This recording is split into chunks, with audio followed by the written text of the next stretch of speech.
Hi, folks. Wanted to make a quick video to address some of the noise going on, some of it caused by the president-elect regarding the U.S. taking Greenland and the Panama Canal and adding it to the United States. Um, and incidentally, this is going to be my first Blue Sky video, and so super excited about that and to give this a try.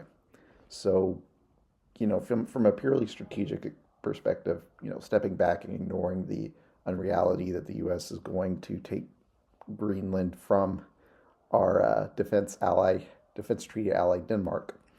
There is a strategic case in a vacuum for the U.S. acquiring in some form Greenland. We do already have a military base there through the Air Force Base on the west coast of Greenland. Um, Now, why do I say that this is an interesting idea? Well, due partly to climate change, the extent of Arctic sea ice has been declining over the last, um, 10 years in the summer. And so now we're at the point where along the Russian coast, the passage through the Arctic Ocean is navigable by cargo shipping.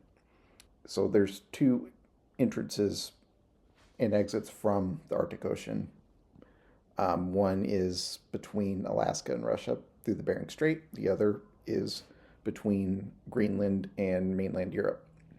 So obviously, we already control a point through Alaska on that side.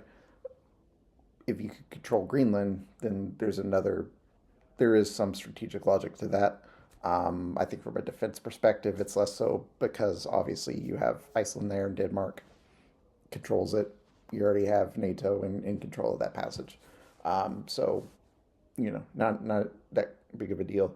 But obviously, the downside is we do not want to alienate a NATO ally. It kind of frays the logic of the alliance by having its most powerful member bully the other members. Um, you know, unless the president-elect is really looking to completely disrupt everything about the global system.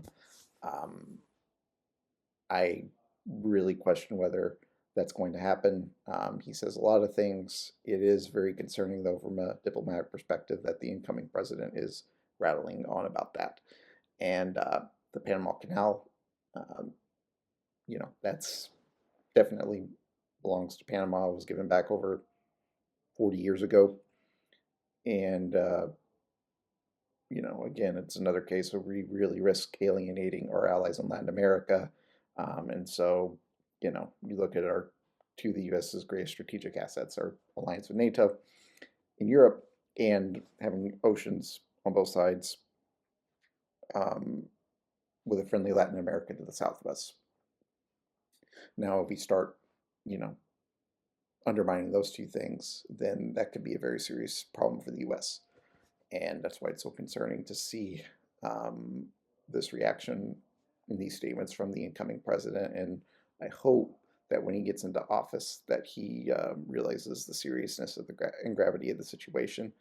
And that's part of this danger of having loyalists around him. Um, is if he gets these crazy ideas in his head, does he have anyone in there that can push back on them, that can show him the reality of that? And if there's not, you know, there's definitely a concern for a potential crisis. So I wish I had better news for your Tuesday and for your first video, but um, there's only so much good news we can find. So